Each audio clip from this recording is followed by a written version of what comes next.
Pois bem, então esta habilidade. Então, qual que é o verbo de ação aí? Inferir. Inferir o quê? Né? Informações pressupostas ou subentendidas. No que? Em um texto literário e com base na sua compreensão global. Então, dentro dessa habilidade, precisamos desenvolver vários aspectos.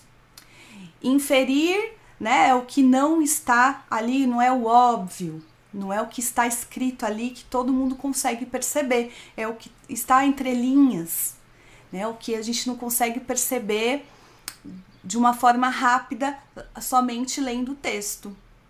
Então, nós selecionamos, então, aqui só fala, ele não pega um gênero específico, então é um texto literário. Então, escolhemos a poesia, porque é um gênero que está forte, né, principalmente no ensino médio, e que tem esse algo sutil, né, a poesia. Existe algo a mais, né, quando lemos a poesia. Então, por isso que ela foi escolhida e que nós vamos dar suporte. Então, vamos pensar, né, que forma que a área de linguagens poderá contribuir para o desenvolvimento desta habilidade que é de língua portuguesa, né? Então, educação física, arte, inglês. Quais são os processos cognitivos para que nós consigamos perceber o que está subentendido, que nós consigamos fazer essas inferências.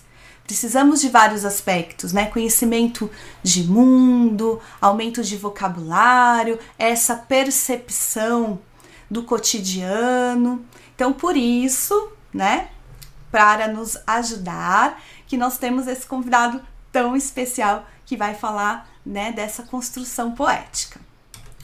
Bem, os objetivos, então, da ATPC, com essa escrita poética, né, para favorecer o desenvolvimento desta habilidade na área de linguagens. Então, recuperar de maneira interdisciplinar a habilidade, né, 42, que é do SADESP de Língua Portuguesa Ensino Médio, estimular o pensamento e a prática sobre a escrita poética nos tempos atuais, nas diferentes áreas do conhecimento, e incentivar um olhar diferente sobre os elementos do cotidiano. Então, pensando aí nessa habilidade central, né, vou até voltar nela um pouquinho. Então, inferir essas informações que estão pressupostas e subentendidas, ou seja, lá nas entrelinhas, né, no caso da poesia, que é um texto literário, com base na sua compreensão global. Compreensão global, qual é a temática desse texto? O que esse texto quer dizer?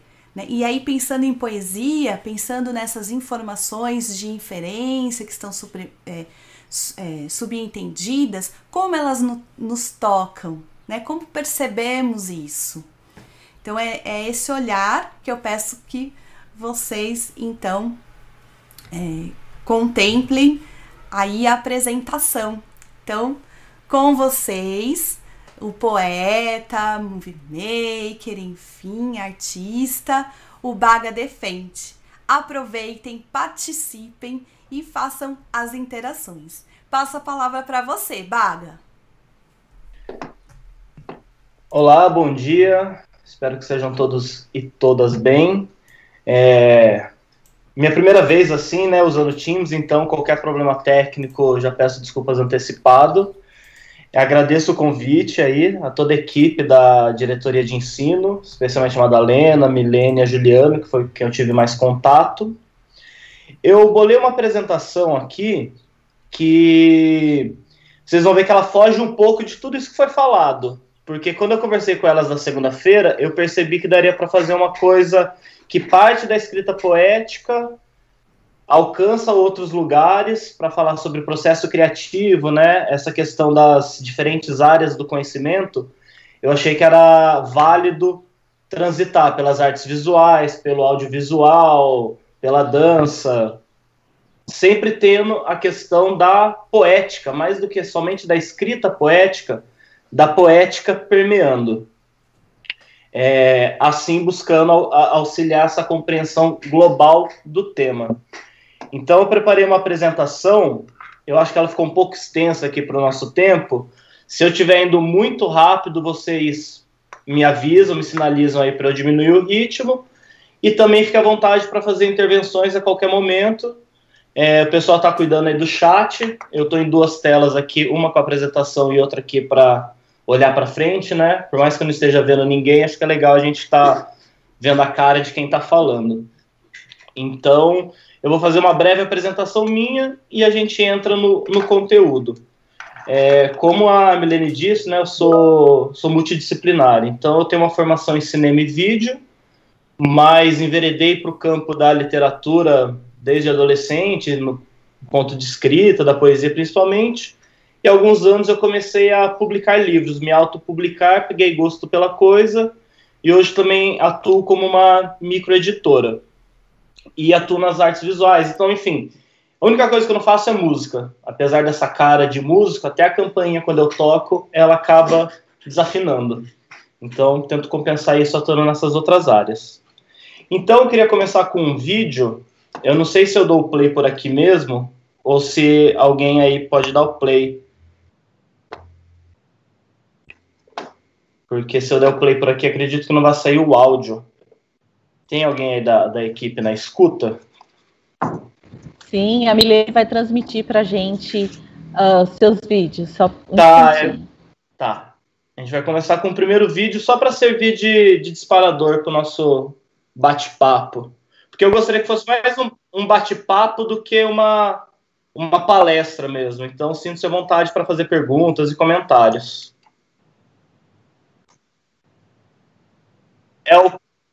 Isso, por favor.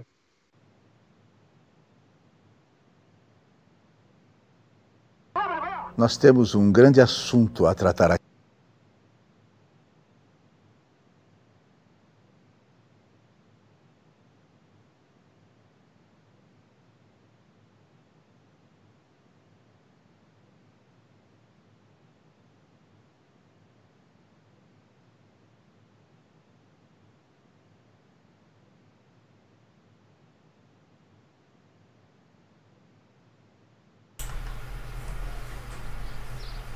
Só um minutinho já.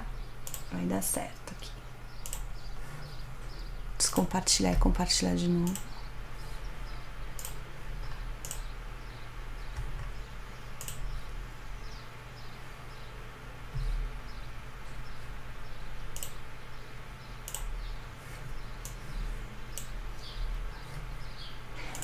Aqui. Vou passar o vídeo então, tá? Nós temos um grande assunto a tratar aqui. A felicidade. Ou ao menos ser o menos infeliz que se possa neste mundo. Eu não poderia suportar que me dissessem que quanto mais se pensa, mais se é infeliz. Isso vale em relação às pessoas que pensam mal. Eu não estou falando das pessoas que pensam mal dos outros, o que pode ser divertido, mas tragicamente divertido. Eu falo daqueles que pensam de maneira errada, dos que rearranjam os seus preconceitos e julgam estar pensando. Esses sim merecem compaixão, porque têm uma doença da alma, e toda doença é um estado triste, infeliz. Eu amo as pessoas que pensam de forma correta, mesmo aquelas que pensam de maneira diferente de mim. Pensar, meus amigos, é um ato que põe em dúvida a estrutura de tudo.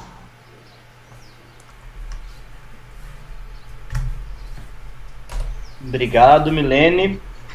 Eu quis abrir porque eu acho muito atual esse vídeo, apesar dele já ter aí, quase 2 décadas, acho que ele foi ao ar. Para quem não conhece, é o André Abujanra, né, no programa Provocações. Esse vídeo ele é um recorte de falas de diversos autores, Victor Hugo, Voltaire. Eu não consegui a informação se é o próprio Abujanra que fez a colagem, mas eu deduzo que sim. E ele fala essa coisa do pensar, né? Eu gosto daquelas pessoas que pensam correto, ainda que pensem diferente de mim. E eu acho que isso é uma chave para a gente compreender um pouco o que acontece hoje aqui no mundo, né? Então eu vou compartilhar a minha tela aqui com vocês, da apresentação. Deixa eu ver aqui no Teams. E vale destacar que tudo isso que eu vou estar trazendo aqui, compartilhando com vocês, é a minha visão sobre os temas abordados aqui, né? Ela não é a mais correta, ela não é a única possível, ela é a visão que eu venho desenvolvendo. Então, como toda grande questão universal, ela não tem uma resposta simples e não tem uma resposta única. Vocês estão vendo aqui a minha tela? Introdução à escrita poética aqui. Sim, Thiago, bom dia. Estamos... Ótimo, obrigado, bom dia. Então vamos lá. Eu dividi em partes para facilitar nosso trajeto aqui. Então a primeira é uma pergunta: poesia, né? Por que falar de poesia? O que é poesia? Essa coisa que a gente muitas vezes tem contato lá na escola, na infância, e talvez ao longo da vida passe batido, a gente mal se lembre, ou se lembre ainda com esse viés, essa memória infantil, né? Infantil e escolar. O que é poesia? A gente tem diversas definições. Eu peguei aqui algumas definições mais clássicas, que é a poesia ou texto lírico, é uma das 7 artes tradicionais, na qual a linguagem humana é utilizada com fins estéticos ou críticos. Uma outra definição é a arte de compor ou escrever versos. Por fim, composição em versos, livres e ou providos de rima, geralmente com associações harmoniosas de palavras, ritmos e imagens. Daí eu vou para uma segunda categoria de definição, que seria uma definição mais poética, ou seja, feita pelos próprios fazedores e fazedoras de poesia, os poetas e as poetas. Então, uma que nós temos é poesia ao grau máximo de tensionamento da linguagem, diz o Ezra Pound. Tensionamento da linguagem, né? A poesia, ela busca levar a linguagem para um outro lugar, muitas vezes para um limite, para explorar a plasticidade da linguagem. A poesia sempre me pareceu um mistério. Você não sabe dizer o que é, ela acontece ou não acontece. Então, uma das principais características da poesia que a gente pode inferir daqui é que ela é difícil de ser definida, né? Às vezes é mais fácil você dizer o que não é poesia do que o que é poesia. E mesmo essas definições do que é são passíveis de serem questionadas. A poesia é uma arma carregada com o futuro, disse Gabriel Celaya, poeta espanhol. Um outro espanhol, Luiz Garcia Monteiro, diz que a poesia é um ajuste de contas com a realidade. Oswald de Andrade diz que a descoberta das coisas que nunca vi. E isso é importante a gente ter em mente, a descoberta das coisas que nunca vi. E por nunca vi, às vezes pode ser uma coisa que está todos os dias ao seu lado e ainda assim você nunca viu. Uma viagem ao desconhecido, segundo o russo Vladimir Mayakovsky. Quando você inicia um processo poético, muitas vezes você não sabe aonde você vai chegar. E isso não é ruim. Segundo a Nadine Gordimer, eu acho que é assim que fala, é uma poeta sul-africana, a poesia é ao mesmo tempo um esconderijo e um alto-falante. Essa definição eu gosto muito, né? Porque ela mostra também esse critério contraditório, paradoxal da poesia, né? Um esconderijo e um alto-falante. São opostos que se complementam, que se contradizem. Por fim, uma definição minha é que a poesia é o sonho da linguagem. Quando a linguagem sonha que ela se torna poesia. É o que ela almeja. E aqui a gente vai para uma questão bem comum, que é a diferença entre poesia e poema. Existe diferença? No dia a dia, a gente usa muito como sinônimo. Ah, escrevi um poema, li uma poesia, e não está errado, né? Não necessariamente alguém pode apontar, ah, não, isso não é poesia, isso é um poema. Poder pode, mas acho que não é o caso. Porém, sim, existe diferença entre poesia e poema. Eu separei aqui algumas formas de tentar diferenciar. Então, a poesia, ela é um estilo de linguagem, né? Esse conjunto de escolhas estéticas que o poeta faz com o intuito de provocar sensações. Até por isso, a poesia ela não está limitada à linguagem literária. Você tem poesia numa fotografia, numa música, num filme, num nascer do sol, numa noite estrelada. Então a poesia ela permeia diversas facetas da nossa vida, ela deveria permear todas, né? Acho que a busca do poeta é isso, é espalhar a poesia para que ela possa permear todas as esferas da vida. Eu posso falar que dos momentos de maior poesia da minha vida foi o nascimento dos meus filhos. É um clichê, mas é verdade, né? Parece que as coisas ganham outro sentido, uma outra textura quando você vivencia essas experiências poéticas. Assim, o poema, ele sim é um gênero literário, no qual o texto é apresentado na forma de versos e estrofes, podendo conter ou não rima. Essa afirmação aqui também é questionável, porque a gente vai ter o poema em prosa, que não tem verso e estrofe. Mas a gente já consegue distinguir, então, que a poesia seria essa coisa mais ampla e o poema seria essa materialização, né? Ou seja, a poesia é o conteúdo, é a estética e o poema é a forma, é a estrutura, no caso de um texto. Poesia seria a arte e o poema seria a obra, o fruto dessa arte. E, para mim, a poesia, um termo que eu gosto de associar à poesia é atravessamento, justamente por essa capilaridade que ela tem de transbordar o texto literário, a obra de arte e entrar na vida cotidiana, né? Então, ela nos atravessa a todo momento, mas a gente tem que estar aberto para isso, né? A poesia, ela dificilmente ela bate na porta da sua casa, toca a campainha e se apresenta. Você tem que ir atrás dela para poder encontrá-la, né? E alguma pergunta por aqui, ó, sinta-se à vontade para interromper, tá? Eu estou indo um pouquinho rápido aqui, porque esse início aqui também, um pouco mais dos conceitos, né? Como a gente tem diversos professores aqui das áreas de língua portuguesa, inglês, então eu estou dando uma passada mais rápida, mas sinta-se à vontade para me interromper, fazer perguntas ou colocações. Agora que a gente entendeu o que é, né, se é que é possível entender isso, a poesia, o poema, para que isso serve?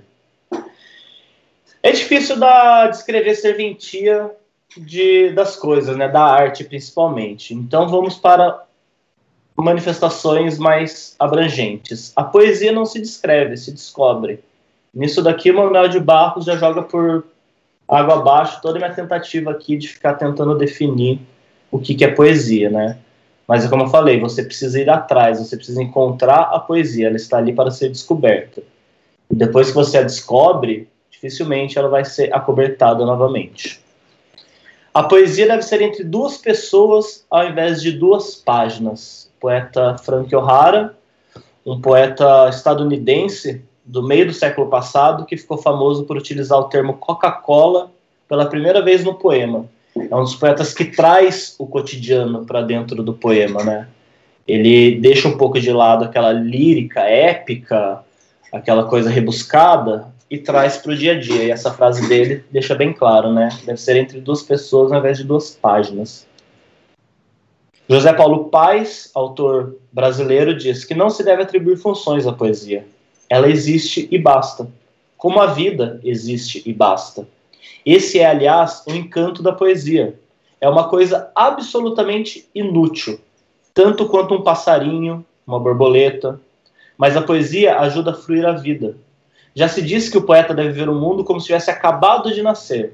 Deve ver o mundo como uma perene novidade. Entender que as coisas nunca envelhecem. O que envelhece é o olhar sobre as coisas. E aqui é uma definição chave do tema, né, da forma de enxergar a poesia no sentido expandido que eu busco trazer nessa apresentação. Deve ver o mundo como uma perene novidade, entender que as coisas nunca envelhecem e o que envelhece é o olhar sobre as coisas. Por fim, uma frase do Freud, né, inventor aí da psicanálise, que ele diz: aonde quer que eu vá, descubro que um poeta esteve lá antes de mim. Ou seja, se uma pessoa que dedicou sua vida a estudar a mente humana, suas camadas mais profundas, disse que onde quer que ele vá, antes dele já teve um poeta, traz também a importância do poeta como esse representante da exploração da vida, né? Da mente, de tudo, assim. O poeta, ele é um inquieto, geralmente. Poesia é conhecimento, salvação, poder, abandono. Operação capaz de transformar o mundo, a atividade poética é revolucionária por natureza. Aqui Otávio Paz, um poeta, um autor mexicano, um grande ensaísta sobre a poesia, também define e traz para a gente esse caráter revolucionário da poesia, né? E por revolucionário também a gente pode expandir em diversas áreas o que ele quer dizer com isso, né? A poesia é conhecimento, salvação, poder, abandono.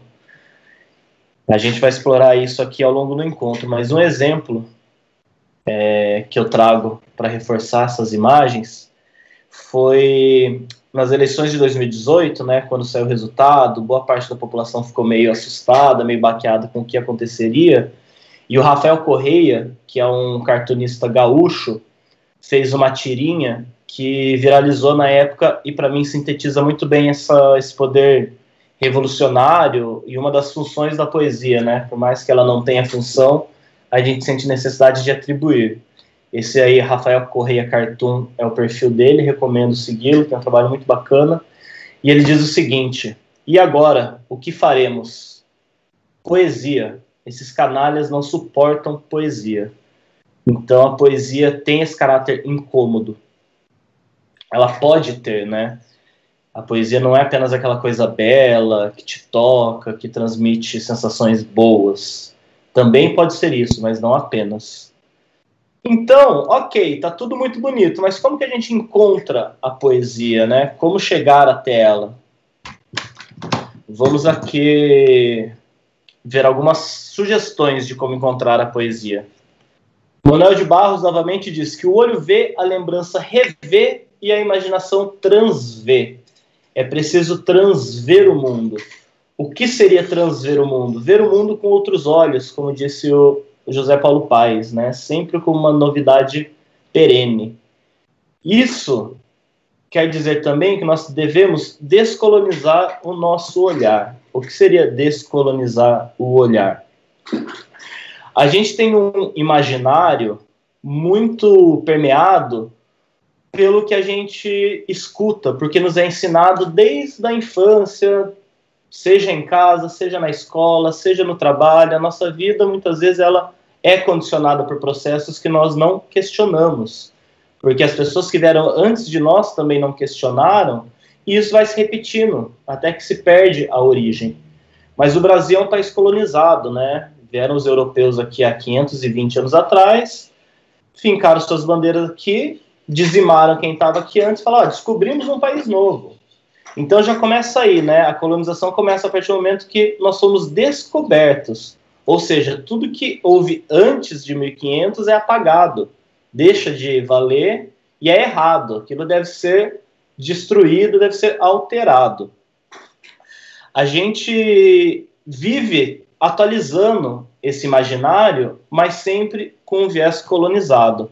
O que eu quero dizer com isso? Se a gente pensa aí no pós-guerra, década de 50 do século passado, quando os Estados Unidos se tornam uma grande potência, eles recolonizam o nosso imaginário. Eles vendem aquela imagem do American Way of Life, o self-made man, né? A vida de comercial de margarina, a casinha com a cerca branca, a família nuclear tradicional, tudo isso como um objetivo da vida.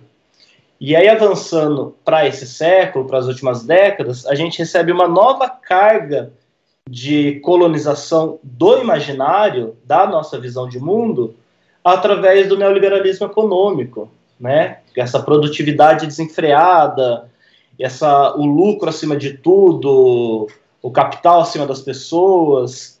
E se a gente não questiona isso, a vida passa, a gente acaba a vida muitas vezes frustrado, infeliz e nem sabe o porquê. Então, a gente começar a pensar como contornar essa situação, a meu ver, é muito importante. Até porque nós, aqui no Brasil, temos uma herança cultural e simbólica muito rica com os povos originários, com os indígenas. E não só aqui no Brasil, né? Na América Latina como um todo. Nós temos culturas milenares que avançaram em diversos campos da ciência, da matemática, da arte, e muitas vezes a gente não se dá conta disso, a gente esquece E a gente esquece porque a gente não pensa sobre. Isso não nos é trazido, né? Assim como a poesia, exceto se você começa a questionar, começa a ir atrás, a querer desconstruir essa colonização do imaginário, muitas vezes isso passa. Então a gente deve valorizar esses conhecimentos ancestrais, desde aquela avó benzedeira que muitos de nós possivelmente teve, que fazia um chazinho ali para quando você estava com uma dor de barriga, ou que às vezes pegava, acendia uma vela e batia com um galho ali de arruda nas suas costas para tirar um torcicolo que ela falava que era mal olhado. Então são conhecimentos muito enraizados que essa colonização do olhar, do imaginário, apaga. Então é importante a gente trazer isso para a consciência para que isso não morra. Isso deve ser valorizado. Tem um poeta que eu gosto muito, que na verdade ele é mais conhecido como músico, Antônio Carlos Gomes Belchior Fontanelli Fernandes, nosso Belchior, que ele diz na música A Palo Seco, uma estrofe que para mim sintetiza bem isso, de uma forma prática. Tenho 25 anos de sonho de sangue e de América do Sul. Por força desse destino, um tango argentino me vai bem melhor que um blues. Ou seja, né, o tango argentino, aquilo que está próximo, que está aqui, num país vizinho ao nosso, que compartilha parte do nosso sangue latino, para ele, por ser esse rapaz latino-americano sem dinheiro do bolso, sem parentes importantes, faz mais sentido o tango argentino do que o blues americano, por mais que o blues seja bonito, seja uma representação ali dos negros, dos escravos, surja nesse contexto também de um povo oprimido, ainda assim, na visão dele, o tango argentino faz mais sentido do que um blues. Certo? Então, levando adiante aqui, como que a gente descoloniza isso? Valorizando o que é inútil, como a poesia, trazendo importância para o que é desimportante, como a poesia, trazendo um olhar atento, um olhar cuidadoso para aquilo que está esquecido, para aquilo que é visto como diferente, para aquilo que é visto como sem sentido, né? O simples fato de você olhar algo que está esquecido já traz uma nova vida para aquele algo, né? E esse algo pode ser um objeto, um lugar, uma pessoa, um sentimento. Então eu recomendo como exercício tanto de escrita quanto exercício para descolonizar mesmo, olhar ao seu redor. Assim, pega a sua casa e anda por ela. Percebe um detalhe, um trincado novo, uma coisa que cai embaixo do sofá e você não viu faz tempo, tinha dado por perdido. Começa a atentar essas poucas coisas. Vai chegar um momento aqui que eu vou trazer alguns poemas de exemplo e ali dá para ver na prática como que isso ocorre. Mas eu trago também algumas sugestões de como encontrar a poesia. Né? Aqui é só um resumo do que eu disse. Né? A crise da sociedade atual é social, econômica e simbólica. É uma crise de representatividade, ela é estética, ela é estrutural. Ela é planejada. Nada do que a gente está vivenciando hoje em dia é por mero fruto do acaso. Existe sim um planejamento para que as coisas caminhem nessa direção. Claro que às vezes foge um pouco, mas eu não acredito que seja tudo despropositado. Então, ao longo da história, os artistas sempre foram e ainda hoje são perseguidos, justamente por lutarem contra a homogeneização e a destruição do imaginário. Né? Basta você ver aí no período da ditadura militar ou em outros períodos da história como teve artista exilado, perseguido. Por quê? Porque o artista ele incomoda o status quo. Né? Ele traz esse outro olhar para coisas banais. Ele quer competir no espaço do imaginário, do simbólico. E por mais que muitas vezes a gente não se atente a isso, o simbólico tem um peso tremendo na nossa vida cotidiana. Isso explica a desgraça e a ruína do homem a quem falta imaginação. Ele é excluído da realidade profunda da vida e de sua própria alma, diz o Mircea Eliade, um historiador, antropólogo romeno. Né? Ele tem um estudo sobre história das religiões, simbolismo, e ele diz que a falta de imaginação destrói o ser humano. Né? Ele é excluído da sua própria alma. Como que a gente alimenta a nossa imaginação, então, para que ela não seja apagada? Uma das estratégias que eu sugiro é a ampliação de repertório, que é também uma das minhas intenções aqui nessa apresentação. Por isso até que eu extrapolei a linguagem escrita, né, a poesia, e fui para as outras áreas, para a gente ampliar esse repertório, construir conhecimentos variados. Isso a gente faz participando de atividades como essa, a gente faz conversando com um colega de trabalho, conversando com uma pessoa no ônibus, assistindo um filme, até em rede social, quando você está ali fazendo sempre aquele scroll infinito, você pode ampliar o seu repertório, você vai ter contato com uma imagem, uma palavra que você não viu, e isso é ampliação de repertório. Outra forma é ver o mundo como uma criança, né, que eu já disse aqui algumas vezes nos slides anteriores. Sem preconceitos, sempre com curiosidade. Quem tem filhos vivencia muito essa experiência, né, principalmente as crianças pequenas ali, os primeiros 10 anos. São muitas perguntas sobre coisas que para nós são banais, coisas que você nem se questiona, e a criança ela não tem os filtros ainda que nós vamos colocando nessas muralhas que vão sendo construídas por nós mesmos, pelo nosso contexto social, entre o nosso eu mais profundo e a nossa imaginação. A criança ela não tem esses preconceitos, ela tem curiosidade e ela explora essa curiosidade. Muitos de nós somos curiosos, mas nós não exploramos isso. Então essa é uma outra forma de alimentar a imaginação, explorando o mundo com curiosidade. Por fim, desenvolver hábitos criativos, anotar, esboçar, pesquisar, entregar-se aos devaneios. Anotar, esboçar, pesquisar é o que eu estava falando ali na ampliação de repertório. Às vezes você está na rede social, você vê uma imagem, nossa, que imagem bonita, que pintura bonita, de quem que é? Pesquisa, vai saber um pouco mais sobre o trabalho da pessoa que fez aquilo. Se você gostou daquilo, tem chance de você gostar de outros trabalhos daquela pessoa. De repente você viu uma palavra que você não sabe o que significa e chamou sua atenção, joga no Google, aprende um vocabulário novo, por mais que seja de uma área totalmente distinta da sua área de atuação, é um repertório novo, é uma informação nova, e informação não ocupa espaço. É uma das poucas coisas da vida também, que quanto mais você dá, mais você recebe, né? Conhecimento, quanto mais você compartilha, mais ele se amplia, porque esse conhecimento chega até o outro, esse outro te devolve transformado, esse outro espalha isso, e vocês como professores estão fazendo isso diariamente, né? Estão em contato ali com dezenas, centenas de crianças e adolescentes e adultos que podem reproduzir, né? Podem ampliar esse conhecimento. E aqui eu destaquei entregar-se aos devaneios, né? A importância do ócio criativo, uma coisa tão difícil para a gente experienciar nesse mundo pós-contemporâneo, ultra-neoliberal, né? A produtividade te obriga. Eu mesmo tenho dificuldade de me entregar aos meus devaneios. Eu tenho que me esforçar para conseguir parar e fazer algo sem uma finalidade produtiva. Então, de novo, Mircea Eliade diz: dizem os surrealistas que todo homem pode se tornar um poeta.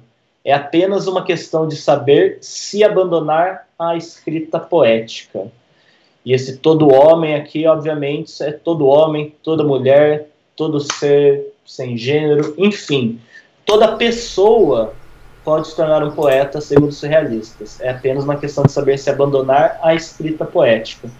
E aqui entra o entregar-se aos devaneios. Ô, Baga. Alguém quer falar? Oi. Aqui nós temos uma pergunta no YouTube. Pode fazer. O Marco Aguiar, né, fala assim: se a crise atual é planejada, quem faz esse planejamento? Você pode comentar a respeito? Obrigado. Olha, Marco, pergunta difícil, viu? A gente pode responder desde um viés de teorias da conspiração, das 5 famílias globais que dominam o planeta com a ajuda dos seres reptilianos extradimensionais, quanto os governantes das principais nações mesmo, que têm planos, a meu ver, pró-capital, pró-próprio umbigo, né? Eu não vou te ter uma resposta clara, tudo que eu te falar vai ser especulação e vão ser considerações minhas. Mas tem algum autor brasileiro, eu não vou saber dizer agora ao certo, se era o Gilberto Freire, mas era algum desses cânones aí, que dizia que a crise na educação do país não é uma crise, né? Ele é um plano. E a gente pode ver desde lá da chegada da família real, da construção da primeira escola no país, como sempre teve, desde o início, a função de atender os interesses de uma elite dominante, econômica.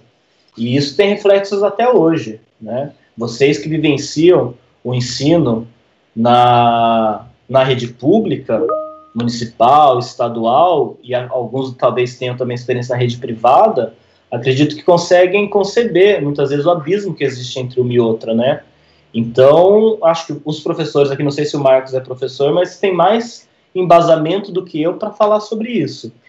Essa fala minha vai mais no sentido de provocar e justamente de gerar essas perguntas, essas reflexões, do que dar uma resposta propriamente dita. Certo?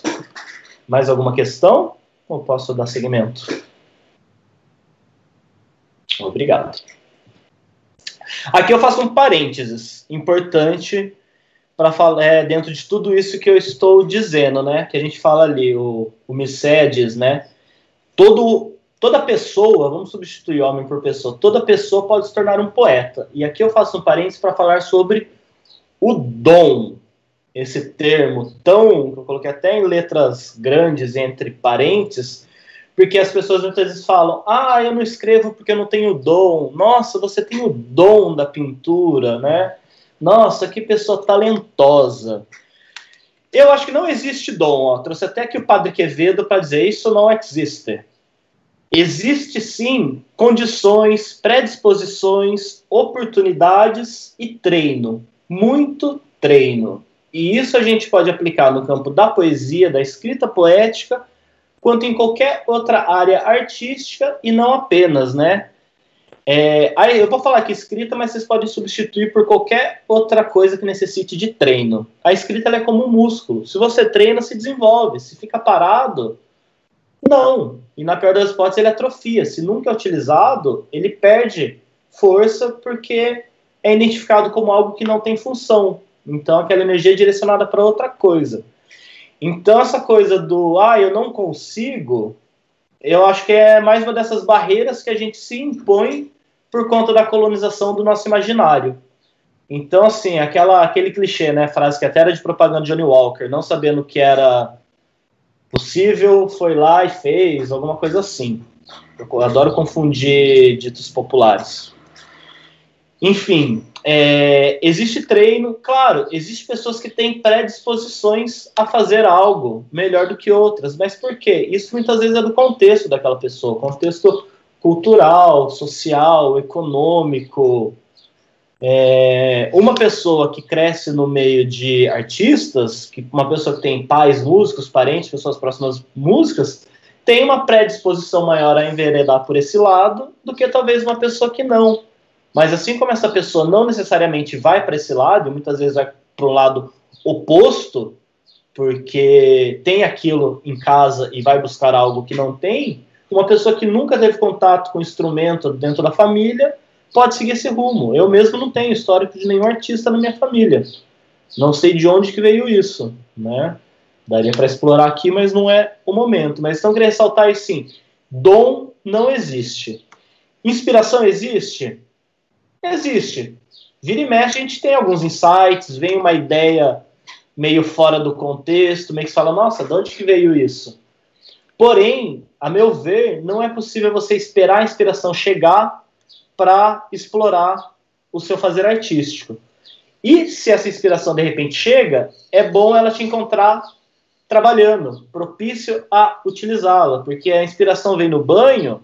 Ok, você pode parar o seu banho e anotar ali no papel, gravar um áudio no celular para não fugir. Mas muitas vezes a gente perde de fazer esperando a inspiração. Aqui eu volto à frase do Eliade, quando ele diz, né, apenas uma questão de saber se abandonar a escrita poética. E aqui eu quero entrar nesse termo que eu destaquei, poética. O que seria essa tal poética? A poética é o resultado da maneira individual de como alguém percebe a realidade, afetado pela sua experiência de vida, que constrói uma visão de mundo. A poética pessoal de um artista é fruto dos processos exploratórios da realidade e as consequentes formas encontradas para manifestar sua subjetividade na realidade consensual. O que isso tudo aqui quer dizer? Tudo isso que a gente vem falando, essa importância de recolonizar, descolonizar primeiro e depois repovoar o nosso imaginário, é um processo que o artista faz para poder entregar visões para as pessoas que vão fruir a partir daquela experiência estética com a obra artística. Ah, qual que é a sua poética? Cada pessoa precisa descobrir, né? E você só descobre isso fazendo, explorando. Isso vai ficar mais evidente quando a gente estiver mostrando alguns trabalhos. Bárbara, tem outra aqui. Uma outra eu vou só concluir aqui, que daí a gente tá. encerra essa primeira parte, e daí a gente abre para quem quiser comentar sobre isso tudo que foi falado até aqui. Tá, ok. É uma frase do Cioran, que por coincidência é um autor também romeno, e ele diz, né, as mais profundas experiências subjetivas são também as mais universais, pois por meio delas chega-se à profundeza primordial da vida. Por que eu trouxe essa frase? Para a gente pensar, mas por que eu vou escrever um poema sobre uma questão minha? Não vai interessar para ninguém, eu escrevo só para mim. Coisa artística, mesmo que o seu intuito não seja ser um artista reconhecido, isso vai fazer muito bem para você, para a sua alma, para o seu imaginário. E aí, vamos para as perguntas antes de eu seguir. Ok, nós temos aqui uma interação no YouTube, que é o João Manuel Mendes, e ele comenta: todos somos capazes de aprender. Para isso, existe a técnica, a tática e o ambiente deve estimular. Perfeito, exatamente. Tem um pedagogo, né, o Rudolf Steiner, né, o criador da antroposofia, da pedagogia Waldorf, alguns de vocês devem ter ouvido falar, conhecer. Ele diz, né, que não existe educar o outro, existe você preparar o ambiente para que o outro se auto-eduque. E preparar o ambiente não é só preparar um espaço físico para receber as pessoas, né? É todo esse arranjo para que a pessoa sinta-se motivada a aprender. Você pode ter o melhor professor, você pode ter a melhor sala de aula, se a pessoa não se sentir motivada, ela não vai conseguir aproveitar aquilo. Então a colocação aí é muito pertinente. Agradeço. Mais alguém?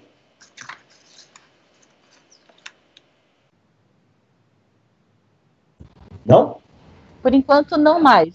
Tá. Pode prosseguir, Bárbara. Beleza, eu vi aqui que a gente já são 9h30, nós temos mais meia hora e ainda tinha mais muito conteúdo, então eu vou fazendo um recorte aqui meio no improviso. Se eu passar muito rápido por algo que chama a atenção de alguém, chama que a gente volta, tá?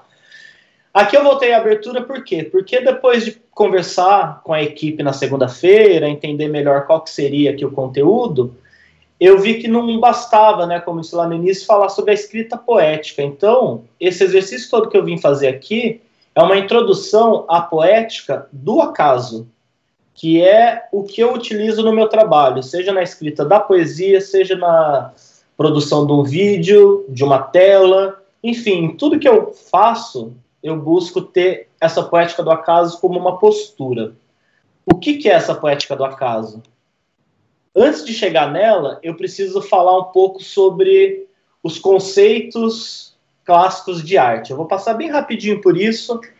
Se não ficar claro, a gente volta. Isso é arte. É uma afirmação. Por quê? Porque a arte clássica, ela definia o que era arte e o que não era arte. Segundo o Platão, ele dizia, né? Ele referia-se a fazer arte como sinônimo de fazer corretamente, de fazer sem equívocos.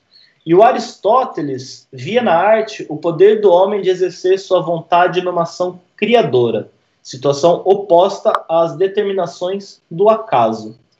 Ou seja, para a arte clássica, a qualidade de uma obra artística é determinada pela habilidade do artista e pela eficiência na execução daquilo, da obra artística. O controle é que define essa concepção de arte, ou seja, a arte clássica ela é tecnicista. O que torna uma obra de arte clássica valorosa, eu estou falando valorosa, não necessariamente valiosa, é a capacidade técnica do artista, a eficiência na execução. Isso a gente traz até hoje no nosso imaginário colonizado, quando a gente cita frases como, por exemplo, consertar um carro é uma arte.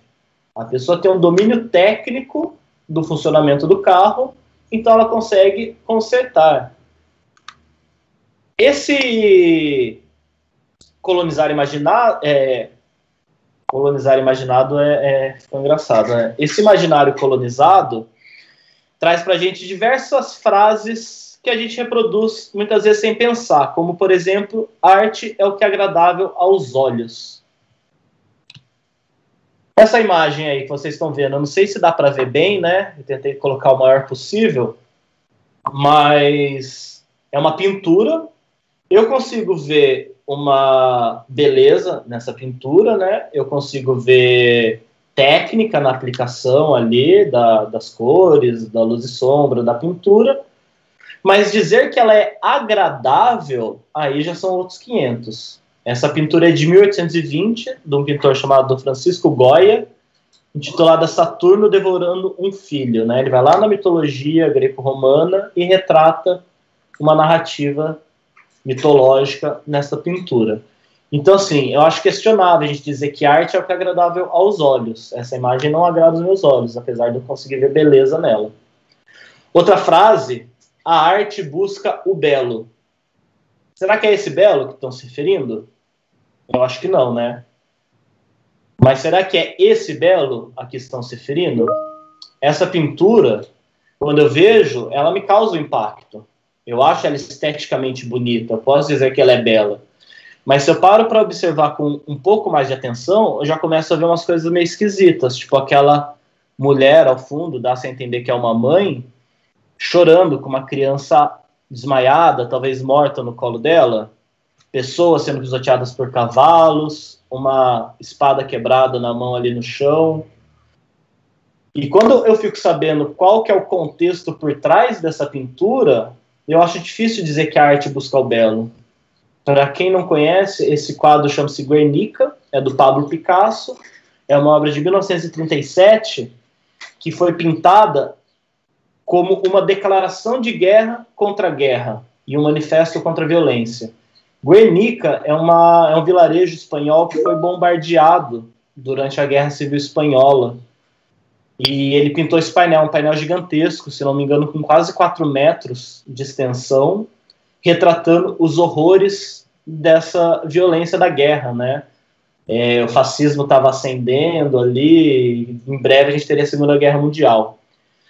Ele diz, né, não sobre essa obra especificamente, mas sobre a arte como um todo, que a pintura não foi feita para decorar apartamentos, ela é uma arma de ataque e defesa contra o inimigo. E isso a gente pode cruzar com aquele caráter revolucionário da poesia que Otávio Paz citou lá na primeira parte da apresentação. Essa obra aqui, isso é arte? Acredito que se eu perguntar isso, a maioria das pessoas vai dizer que sim. Por quê? Porque é uma pintura realista, né, hiperrealista, a gente vê as rugas, tem um belíssimo trabalho de composição, de luz e sombra, de volume, enfim, segue todas as cartilhas do que seria uma bela pintura, né?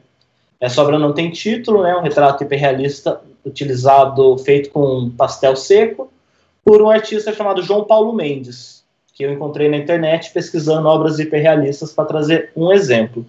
Então ninguém teria dificuldade em afirmar que isso é arte, certo? E quando a gente vai para uma obra como isso? São letras, podemos dizer que mal pintadas, meio mal feitas, sobre uma folha de jornal. Isso é arte? Apesar dali o título dessa parte da apresentação estar afirmando, como a arte clássica sempre faz para definir o que é arte, eu pergunto, isso é arte? Essa obra chama-se Alphabet One, é do Paul Klee. É uma obra de 1938. O Paul Klee, ele é um pintor suíço, se não me engano, que ele é muito conhecido pelas suas obras geométricas e coloridas, como essa. Essa daqui talvez seja uma das suas obras mais conhecidas. E é curioso ver, né, que a mesma pessoa que fez essa obra aqui, com muitas cores, formas geométricas, fez isso daqui também. E o mais curioso, ao meu ver, é que essa obra aqui, Castelo e Sol, ela é de 1928, ou seja, 10 anos antes do Alfabeto 1. Então isso daqui não é porque ele estava aprendendo a fazer arte. Na verdade, pensando cronologicamente, ele já tem 10 anos a mais de experiência no fazer artístico para conseguir chegar nisso, né? Então, eu acho que tem uma reflexão aqui a ser pensada, o que já vai nos tirando um pouco dos conceitos clássicos da arte para chegar na arte contemporânea daqui a pouco. Esse desenho aqui é um desenho simples, né? É um desenho que muitas vezes a gente pode ver e trazer mais uma frase que está enraizada no nosso imaginário colonizado, que é o famoso "isso eu também faço". Ah, até meu filho desenha isso. Mas esse desenho que até os nossos filhos fariam é um trabalho do Pablo Picasso, e ele diz, não sei se necessariamente a respeito desse trabalho, mas sobre a obra dele. Já uma frase da fase final dele, que ele diz: quando eu tinha 15 anos, sabia desenhar como Rafael, mas precisei uma vida inteira para aprender a desenhar como as crianças. Isso fica muito bem representado quando a gente pega essa imagem aqui e coloca em contexto. Esse trabalho chama-se Bull, ele foi feito em 1945 pelo Picasso, e é uma série de 11 linotipias, que é uma espécie de gravura feita em borracha. Então ele pegou uma mesma matriz, ou seja, a mesma base para esse primeiro desenho, esse esboço aqui, é essa daqui. Então ele foi acrescentando elementos e depois ele foi retirando esses elementos para chegar até o que era essencial para conceber o touro. Então isso daqui para mim é uma representação muito explícita do processo artístico da toda a carreira do Picasso, quanto esse processo nosso de descolonizar e recolonizar o nosso imaginário. Então, quando a gente pensa no touro, vem algo mais ou menos assim, ele vai sendo permeado por essas informações que nos são dadas de como é um touro, e depois a gente tem que passar por todo um processo de desconstrução para conseguir chegar na essência do que é esse touro, do que é qualquer coisa. E aqui a gente entra agora no capítulo 3, no qual aquela afirmação se torna uma pergunta. Isso é arte? E aqui eu trago duas pinturas do Francis Bacon, um pintor inglês, que já traz uma outra forma de se expressar, né? Aqui a gente consegue ver que é um cachorro feito com pinceladas soltas, mas parece que está sem concluir. Aqui também, se olha só para falar, pô, mas o cara não se deu nem o trabalho de terminar, de pintar aqui tudo onde ele marcou, deixou cair tinta. E o que o Francis Bacon tem a dizer sobre isso? E aqui a gente começa a entrar explicitamente na poética do acaso. O Bacon diz: quando nós nos condicionamos através do trabalho e da constância, ficamos mais atentos para aquilo que o acaso nos propõe. No meu caso, sempre que um resultado me agrada, sinto que ele foi consequência de um acaso sobre o qual pude trabalhar. Quando se deixa o acaso agir, certos níveis mais profundos da personalidade vêm à tona. Eles vêm à tona inevitavelmente. Eles vêm à tona sem que o cérebro interfira na inevitabilidade de uma imagem. Isso parece provir diretamente do que resolvemos chamar inconsciente. É isso que lhe dá vigor. Então aqui a gente consegue cruzar com aquela fala do Eliade, citando os surrealistas, de que toda pessoa pode se tornar um poeta desde que se entregue à escrita poética, né? Desde que a gente se permita entregar-se aos devaneios. Porém, isso é associado àquilo que eu falei, que não existe dom, existe treino. Então, ele diz aqui, quando nós nos condicionamos através do trabalho e da constância. Não adianta eu parar hoje para escrever um poema e querer escrever um poema de novo ano que vem e um terceiro daqui 2 anos. Eles podem ser 3 ótimos poemas, mas a chance disso acontecer é muito menor do que se eu mantiver uma constância no meu treino, na minha prática, independente da área. Então, a arte contemporânea, ali no século XIX, o mundo passa por alguns fenômenos, né, tanto no campo conceitual quanto instrumental, que começam a flexibilizar o papel do controle e da dificuldade de execução na definição do valor estético de uma obra artística. E o principal deles, que eu destaco, é a entrada da arte na era das produções técnicas e tecnológicas, né, da reprodutibilidade. Primeiro com a gravura, mas de forma mais marcante atual, com a fotografia, o cinema, o vídeo e, hoje em dia, o computador. Então, aquela coisa da técnica como principal critério de avaliação começa a se tornar questionável. É curioso a gente ver que no começo da fotografia, né, ainda ali no final do século XIX, começo do XX, alguns fotógrafos, a fotografia era exclusivamente em preto e branco. Alguns fotógrafos pintavam suas imagens para garantir essa coisa artesanal que parecia necessária para aquilo se tornar uma obra de arte. Então, o simples fato de você fazer a foto naquele momento não era considerado arte. Você estava pegando um equipamento, produzindo uma imagem, mas era descartado tudo aquilo que hoje em dia a gente sabe, a importância do enquadramento, da fotometria, né, quanto a luz entra naquilo, os processos de impressão. Então, eles pintavam. Essas imagens aí que vocês estão vendo, originalmente eram em preto e branco, coloridas à mão, para aquilo poder ser considerado arte. O acaso ele foi uma forma de afrontamento aos conceitos e valores acadêmicos da arte. Ele traz esse ruído e questiona todos aqueles quase mais de 2000 anos, né, que a arte clássica concebia como sendo uma obra de arte. O acaso é um conjunto de causas imprevisíveis e independentes entre si, que não se prendem ao encadeamento lógico-racional e que determinam um acontecimento qualquer. Na arte, a ação é a ação ou conjunto de ações planejadas, espontâneas, fortuitas ou acidentais, que são utilizadas ou apropriadas de forma consciente pelo artista para a elaboração da obra. Essas ações ou acontecimentos respondem a fenômenos que incluem ou são classificados como acidentes, eventos imprevistos ou provocados, e aleatórios, ações planejadas, sujeitas às regras, as quais determinam resultados específicos desconhecidos de antemão. Por isso que eu digo que a poética do acaso, antes de ser um conceito teórico e prático, ela é uma postura em relação ao fazer artístico. E essa postura ela é construída a partir daquelas sugestões que eu dei lá atrás de reconstrução do imaginário, né? É você estar aberto às coisas, olhando o mundo de maneira curiosa. Enfim, o acaso. Estou correndo, mas sinto-se à vontade para me interromper, tá bom? Vamos ver como é que, na prática, isso aqui se manifesta, né? Esse é um poema chamado To Make a Dadaist Poem, para fazer um poema dadaísta. É de um poeta, também acho que romeno, vários romenos passando por aqui, né? Chamado Tristan Tzara. Ele fez esse poema em 1920. O Tzara ele é considerado um dos criadores do Dada, também chamado de dadaísmo, né?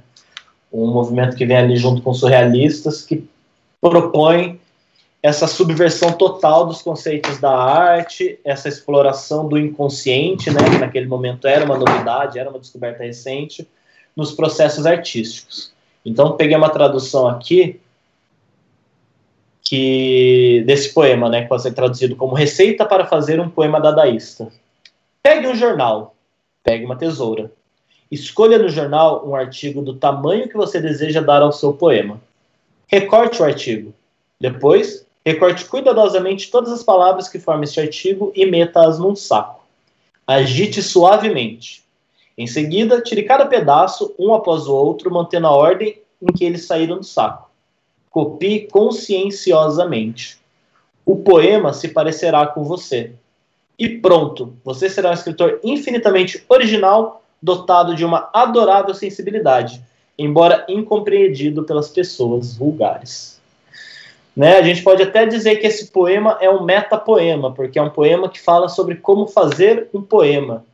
E essa reprodução aqui, que supostamente é uma reprodução do próprio trabalho do Tzara na época, mostra o resultado desse processo, né? Ilustra, na verdade, né, como que seria esse processo.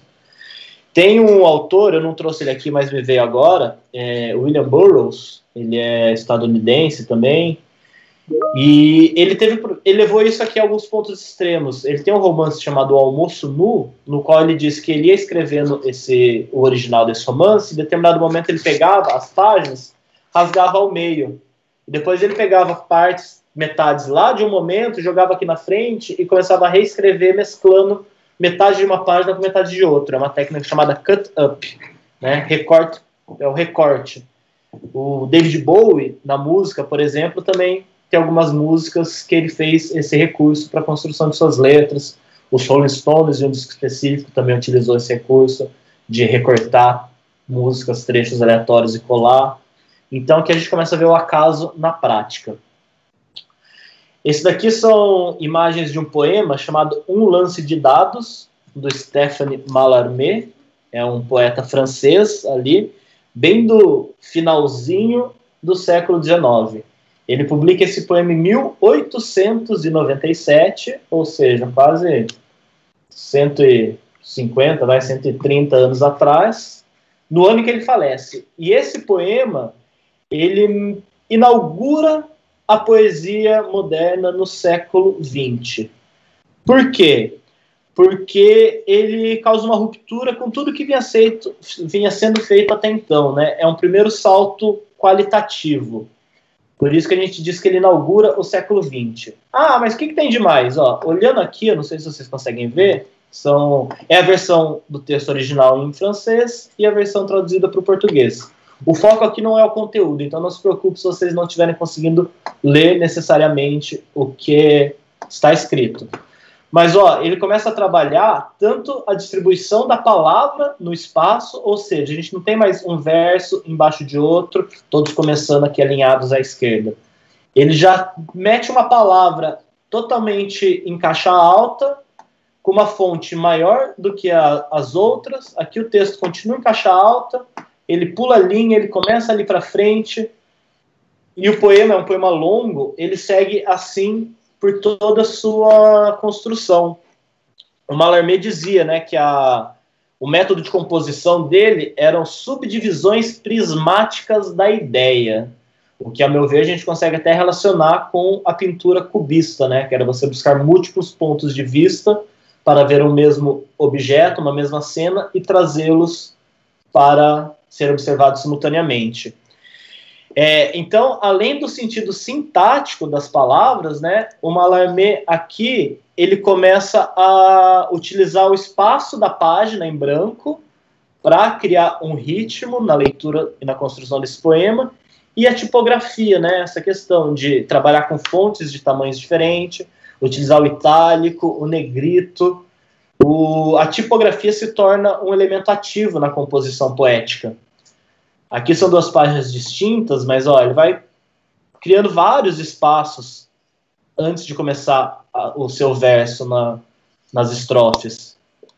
Aqui, ó, ele coloca itálico, ele reduz bastante o tamanho da fonte.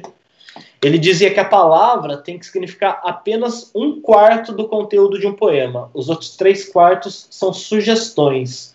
É o que o leitor daquele poema vai interpretar. E talvez por isso que ele trabalhe tanto com o espaço em branco da página, né? A própria pontuação se torna desnecessária num poema como esse, porque o espaço gráfico, né, essa construção, disposição das palavras na folha, acaba funcionando como intervalos, pausas, e cria um ritmo para um poema. Por fim, vale observar que o nome completo desse poema, desse livro, é Um Lance de Dados Jamais Abolirá o Acaso. Então, o acaso é a temática deste longo poema do Mallarmé. Aqui eu começo a trazer alguns exemplos de como que a música, o acaso entra em outras áreas. Aqui é o Music of Changes, é um disco de 51 do John Cage, no qual ele utilizou o I Ching, que é uma espécie de um oráculo chinês, para construir esse disco, que é um disco para piano solo. Eu tinha até separado um vídeo aqui para a gente ouvir, mas como o nosso tempo está acabando, quem quiser dar um print aí, e depois procura, tem no Google, Music of Changes, John Cage. Eu acho muito interessante o resultado desse trabalho. Aqui, voltando para a pintura, uma outra pessoa que utilizou o acaso bastante também foi Jackson Pollock, né, que fazia umas pinturas gigantes, no qual ele ia jogando a tinta sobre telas grandes, né. E aqui eu consigo fazer uma interface, que a princípio era a minha dificuldade, com a área de educação física, né. Então, quando a gente pensa nessa relação arte e educação física, né, e aqui a educação física representando o trabalho com o corpo, com o movimento, a primeira coisa que me vem à mente é a dança e o teatro, né, a performance, o circo, né, as artes do corpo. Mas ontem também montando isso, me veio que a pintura, principalmente a pintura nessa linha, né, do expressionismo abstrato, ou quando você trabalha com grandes formatos, como um grafite no muro, envolve muito o trabalho do corpo. Eu percebo que quando eu estou trabalhando numa obra grande, numa parede, é muito diferente de quando eu estou trabalhando sobre um papel ou uma tela numa mesa. O meu corpo se movimenta. Tanto que eu tenho uma tendência muito maior de ir para uma abstração no trabalho de grande formato do que num trabalho de pequeno formato. Então, achei interessante destacar essa relação, né, do corpo como ferramenta de pintura, né. Aqui é uma outra pintura do Basquiat, também um estadunidense aí, que foi famoso por levar o grafite para dentro das galerias de arte, né, tem um trabalho muito reconhecido e valorizado hoje em dia, e ele tem um trabalho com a palavra muito grande, né, essa obra que eu peguei especificamente para ilustrar tem uma carga de palavras muito grande, e a gente, observando, vê que tem uma caosidade, tem um grande teor de caos, mas é um caos organizado, né? Eu acredito que ele não pensou cada elemento antes de conceber. Ele foi utilizando o acaso e, ao fruto desse acaso, ele foi construindo essa obra, que também é um painel grande. Aqui é um exemplo de grafite também, um trabalho de dois amigos meus, o Conrado Zanotto e o Paz Schaeffer. Eles foram fazer um trabalho que envolvia a questão dos direitos animais, né, grafitando muros, trazendo esses conceitos. E quando eles conseguiram a autorização desse muro, eles viam que aqui tinha um cano, provavelmente para escorrer a água ali do quintal da casa. E eles incorporaram isso ao trabalho feito. Ou seja, eles não pensaram, vamos desenhar um cachorro tomando água. Eles viram o que o universo ali, digamos, estava disponibilizando para eles e utilizaram isso de forma consciente.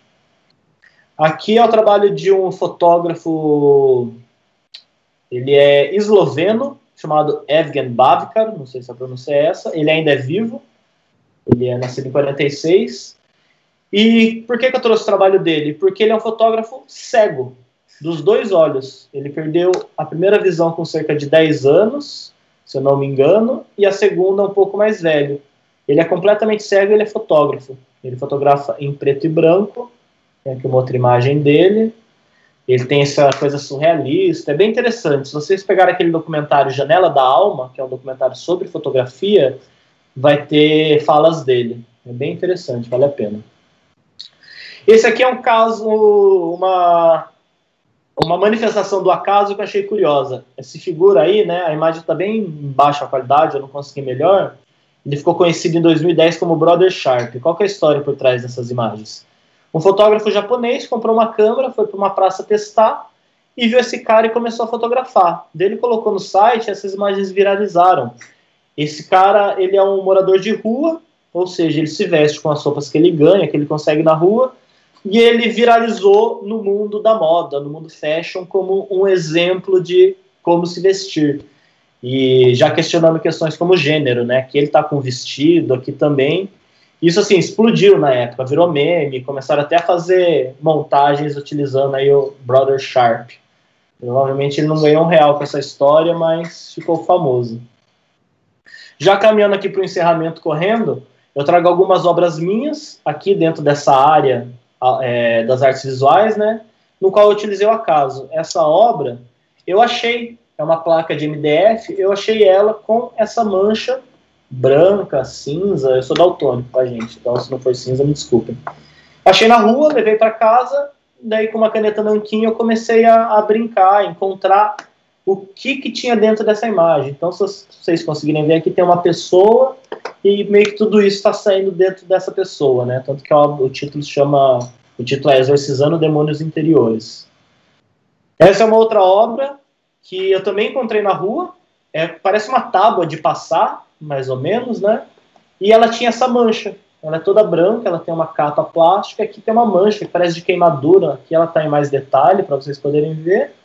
E eu achei lindo isso, levei para minha casa e pendurei na parede, deu um nome, chama Alain Duchamp, né? Brincando com o Duchamp, que é aquele artista que criou Red Made, né? Que ele pegou o urinol e levou para dentro da galeria, chamou de fonte e revolucionou a arte contemporânea aí no século passado. E, inclusive, esse trabalho já foi para algumas exposições, né? Eu enviei, assim, junto com outros, e ele foi selecionado.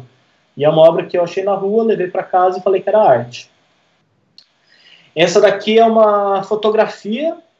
Em 2010, eu comprei uma impressora fotográfica caseira, e na época a minha companheira fez alguns testes e tal, e provavelmente deixou ali na mesa, e deve ter caído água em cima da imagem, e ela borrou. E tempos depois eu fui organizar a mesa do ateliê, achei isso, falei, nossa, que bonito, e vi uma imagem e deu o nome de Ícaro, né? Então é algo que eu não concebi. Depois eu até fui reproduzir essa técnica de borrar uma imagem quando ela ainda está úmida, mas não trouxe aqui os resultados. Essa é uma obra chamada Frango a Passarinho. Quem for de Botucatu aqui e já estiver ido no Quiprocó Bar, abraço aí pessoal do Quiprocó, pode ter visto, ela está exposta lá. Não sei se vocês conseguem ver bem, mas isso daqui é uma sacola plástica dessas de supermercado. Isso aqui é um tubo de tinta óleo. Uma vez eu recebi a visita de um amigo e ele falou, eu tô com vários tubos de tinta aqui vencidos que não consigo usar para o meu trabalho, mas para o seu talvez sirva. E de onde eu peguei para usar, e meu intuito era fazer uma escultura. Então isso daqui eu tinha visto como se fosse uma pessoa, ia ficar de pé, essa sacola ia ser uma capa esvoaçante, mas quando isso não parou de pé e caiu, adquiriu uma forma que eu falei, opa, peraí. Eu olhei para o lado, isso daqui são pedaços de livro infantil, sabe aqueles livros pop-up que você abre e a imagem salta? Meu filho na época era um bebê e ele rasgou vários desses bichos da fazenda e eu incorporei. Então são pedaços de livro pop-up com uma sacola plástica suja de tinta óleo, um tubo de tinta óleo, que para mim virou um frango a passarinho, né? Frango a passarinho é quando você frita, e como é que é tinta óleo, a gente frita no óleo, eu achei que tinha a ver. Por fim, isso daqui é diferente daquelas obras, esse é um trabalho que foi feito digital. Ou seja, eu peguei diversos elementos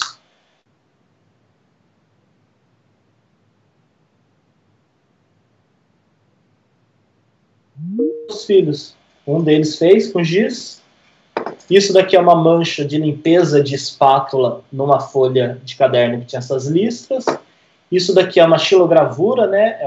Como se fosse um carimbo de madeira que eu encontrei, já redondo, já com esse buraco no meio, já com essas texturas, apenas lixei e impliquei ali, né, carimbei ali.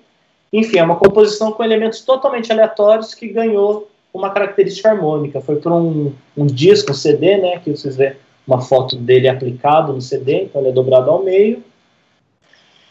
E aqui eu ia voltar para o poema e trazer alguns poemas meus como exemplo de uso do acaso e dessa descolonização do olhar. Então, só para encerrar, para não dizer que eu não falei de flores nem de poesia, são 2 haikais, poemas curtos japoneses, que eu escrevi a partir da observação. Então, o primeiro é: jogando letras na areia, uma criança planta árvores de palavras. E o outro é: terminada a chuva, as árvores continuam chovendo. Eu sei que a gente não deve explicar obra de arte, mas como que eu estou falando de processo artístico, terminada a chuva, as árvores continuam chovendo. Eu saí de casa depois de um dia de chuva, fui comprar um pão, fazer qualquer coisa do tipo, passei embaixo da chuva, da árvore, ela estava molhada, veio o vento, choveu em mim. Ou seja, terminada a chuva, as árvores continuam chovendo. E, jogando letras na areia, uma criança planta árvores de palavras. Eu estava no litoral, na praia, com meu caderninho, me propiciando aí ao devaneio, isso já tem uns 15, 20 anos, e eu vi uma criança brincando, jogando conchinhas, qualquer coisa ali na areia, e me vi essa imagem poética, né, de uma criança que joga letras na areia e árvores de palavras brotam. E é isso, gente. Eu tinha separado alguns trechos de poema aqui, mas infelizmente não vai dar pra gente explorar. Aqui no final eu coloquei os links das minhas redes sociais, tanto as pessoais quanto as do meu estúdio. Lá vocês podem conhecer mais meu trabalho em todas as outras áreas, incluindo meu trabalho comercial, meu trabalho com publicação de livros.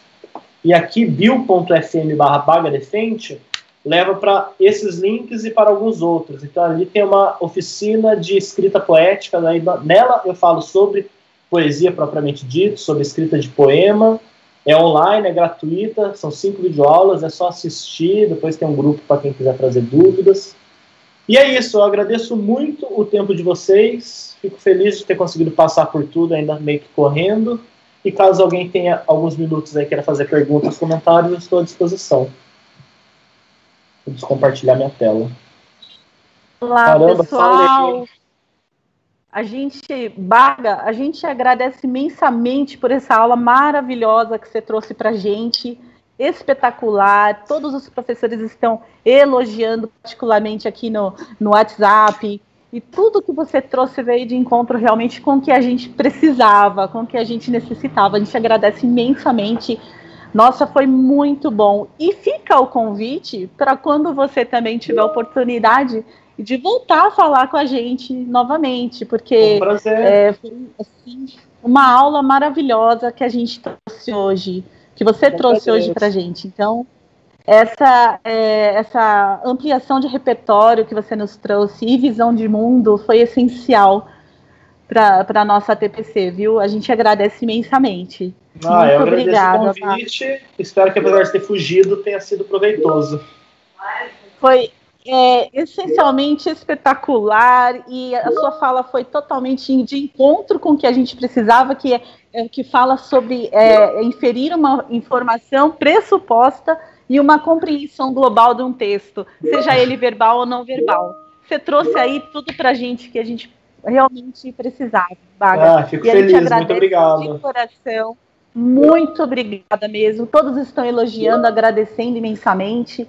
E a gente convida você para um próximo momento aí, quando você puder. Vamos sim. Está de portas abertas, viu? Obrigado, vamos sim. Agradeço o convite e voltarei. Obrigado a todo mundo aí pelo tempo.